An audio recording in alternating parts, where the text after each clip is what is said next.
It's summer 2007 and the Premier League is about to receive the best striker in the world, and it doesn't even know it yet. He chooses Merseyside, Liverpool, a club desperate for a world-class number 9, a club that hasn't had a striker like this in years.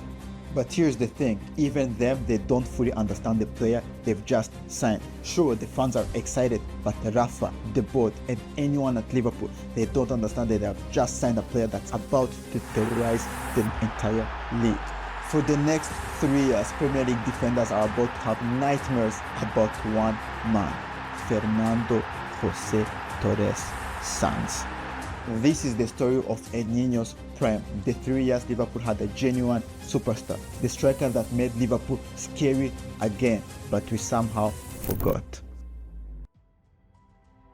To understand El Nino, let's first understand where he comes from. Fernando Torres Sanz was born in Madrid in 1984, and as every young kid around that time in Europe, he fell in love with football at the age of 5, and then he decided to join an academy at just only 12 years old. He joined his local club Academy Atletico and he fell in love with Atletico Madrid at such young age. He even signed his first professional contract at just 15 years old, and at that time that was a record. Signing professional contract at such a young age, it was not seen in football. It's not like nowadays where every 14, 13-year-old signs deal with Nike or with the clubs. It wasn't like that at that time. So Fernando Torres was really promising, and he even became Atletico's captain at just 19 years old. He helped them get back to promotion because Atletico Madrid was in Segunda Division.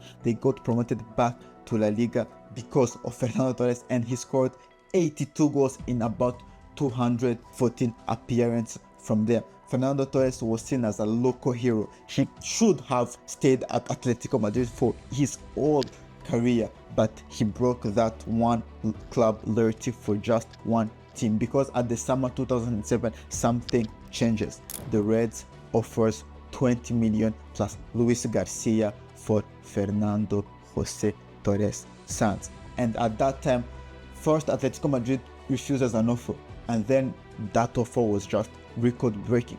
It was the record breaking for the Reds and also for Atletico Madrid, and really Rafa Benitez had wanted tools to win more trophies because he just won the Champions League in the 2005, the famous comeback in Istanbul, and an FA Cup in 2006. So the club wanted to give him tools and make Liverpool again the biggest club in England. So they wanted someone to take them to the next level.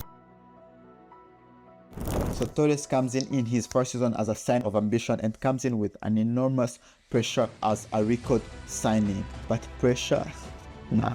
Look at his first home debut goal against Chelsea. The assist from Stevie G, the pass and the run, the pace, and then the directness and the composure to finish and the celebration in front of the club. I think that's the moment also the club started to understand that they have signed really a genuine superstar. So the first goal of Torres comes in, then there is that solo goal against Derby in the following week where he just made the goal himself. Stevie G could score from anywhere, and I will say this word in almost every video because it's really a sign of the goals of Fernando Torres. I'm not going to tell you about just a typical word, but Fernando Torres really could score from anywhere on the pitch. Then at that moment in his first season, Liverpool also were doing well. They even go on an unbeaten run of 14 games, and the partnership with Stevie G is born.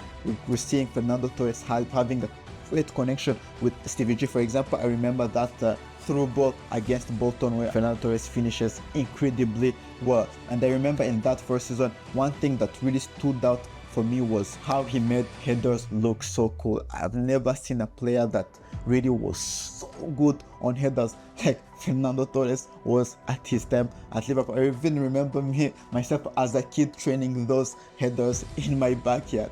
Fernando Torres continues to score goals in his first season. So goals were really his thing. There is even successful hat-tricks at Anfield. Really, the love between the club and El Nino was born at that time. And the first season, he ends up with 24 Premier League goals, and that puts him second to Cristiano Ronaldo, who had that season became the top scorer after the Ballon d'Or season, one of the best seasons of Cristiano Ronaldo. And that puts also Fernando Torres as the player with the most goals in a foreign Premier League debut season, just behind the great Ruud van Nistelrooy, who had just 23. And unfortunately for Fernando Torres and Liverpool, this wasn't enough to win a trophy in the first season, even if the goals was there. But one thing was created in that first season with Liverpool: the hunger. The hunger, that's what made year 2 different. So Fernando is about to debut his second season with Liverpool, but something happens during that summer 2008. The Euro 2008 is occurring, and who wins the Euro 2008? La Roja. And who scores the only goal in the final? Fernando Torres. So Fernando Torres starts the season as really a peak Torres. He's a Euro champion. He's starting to get things recognized as a world-class striker, and the season starts and he just picks up where he left from. Just go and watch that 25-yard screamer against Sunderland in the first game of the season. The audacity to shoot from there, the shooting technique. Fernando Torres, when I tell you that he was really special, that's what I mean. And later on, he's shortlisted also in the FIFA Pro X11 as the only striker. Fernando Torres is clearly starting to entering in his prime. And when I say during his prime, there is also a player that's really helping him, one of the best midfielders also in the Premier League history, Stevie G. Their partnership on the pitch for me was something I've never seen said. And Fernando Torres also says something special in his interview. He said that Steven Gerrard had everything that I needed to complete my game. I found that interesting. It really maybe says a lot about that partnership between them. And then in that season, for me, the best memory and the moment I want to talk about is that match against United. Look at what he did to Vidic and Ferdinand. Look at Vidic. Look at Vidic. He was his dog. I've never seen that humiliation, maybe apart from Messi and Boateng in 2015. But oh my days, we're talking about Vidic and Ferdinand, the best defenders in the league. At this time, it's like saying like Ekitike humiliating Saliba and Gabriel. It was the same thing. At that time, it was never seen. This is where also I discovered my love for football. And at that time, I remember as a kid, I just wanted to become like Fernando Torres. I wanted to dye my hair blonde because I just wanted to have the same aura as him. And that season is the season where Liverpool are also pushing hard. They are not losing in the game. They were drawing some games, but they're just not losing any games. And just after 1 year and a half at the club, Fernando Torres is already voted amongst Liverpool's top 50 players in their history, showcasing his impact in just a short time. But that season also is a season mixed a little bit with injuries, because there's some injury moments. For example, one of the best moments I have from that season is that match against Real Madrid, where Liverpool in the first leg wins 4-0 against Real Madrid at Anfield. But unfortunately, Fernando Torres, for him, he doesn't play. But as I told you, Fernando Torres is from Madrid, at Atletico Madrid, so Real Madrid was their rival. So what does he do in the second leg? He convinces the medical team to inject him painkillers to play in that game, hoping that he would score. Imagine what happened. I don't even to say it.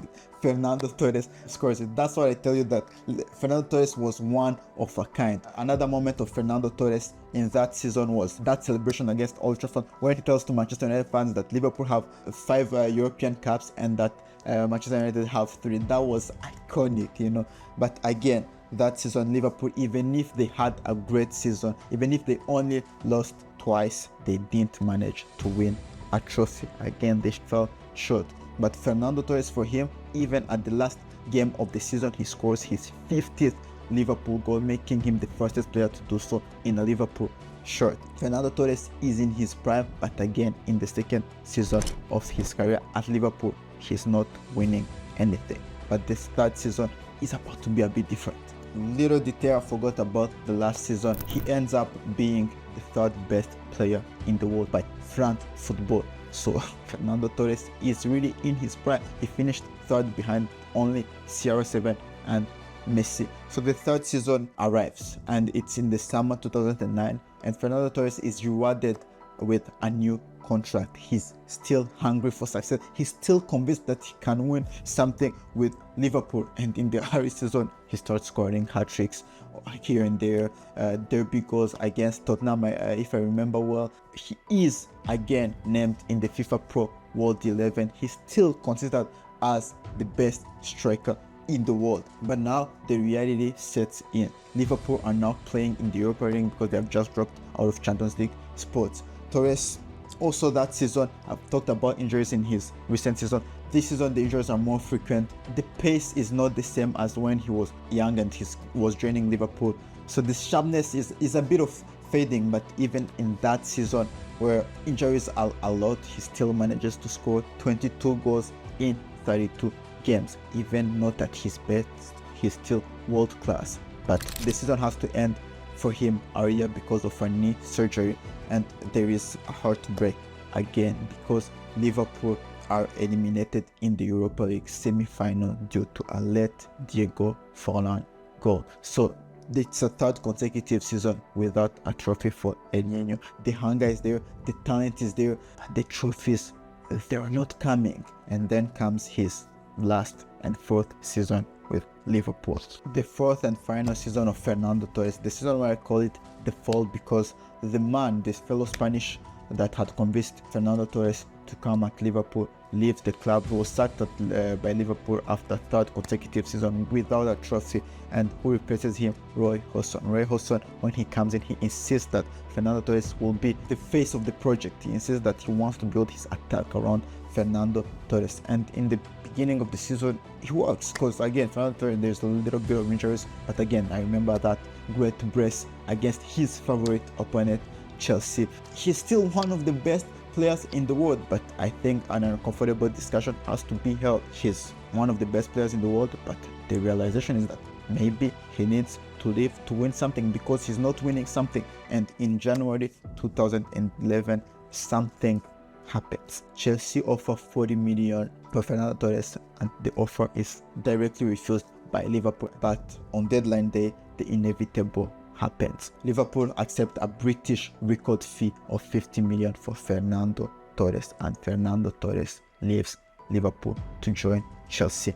So at that moment, you could imagine what happened in England. Liverpool fans were furious. How dare you leave us for our direct competitor in the Premier League? And at that moment, honestly, that was my maybe first heartbreak in football. But in time, I understand it well because his professionalism was never questioned. He committed to Liverpool since the first day coming in as a kid. He was amongst the best players in the world, but he was leaving nothing. And again, that decision proved to be right for his career because at Chelsea, this was the most successful period in his career. He won the Champions League. There is that famous goal against Barcelona. He won the FA Cup and he won the Europa League twice. But it's also, I think the Chelsea years overshadowed what great he did in Liverpool. Fernando Torres made Liverpool terrifying between 2007 and 2009. He was unplayable. He was world class, and somehow we all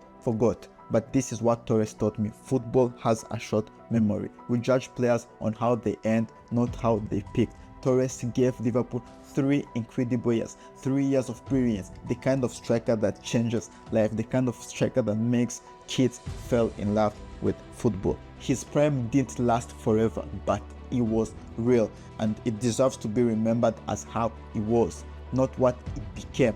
Don't let 3 bad years erase 3 great ones. El Nino made Liverpool scary again, and that's the legacy. So guys, if you remember Fernando Torres, and if you remember peak Torres at Liverpool, let me know what you think in the comments, and let me know also which player made you fall in love with football. For me, it was Fernando Torres at that time. And if you like stories like this, just subscribe for more stories like this. And if you like this one, make sure you like, and see you in the next one.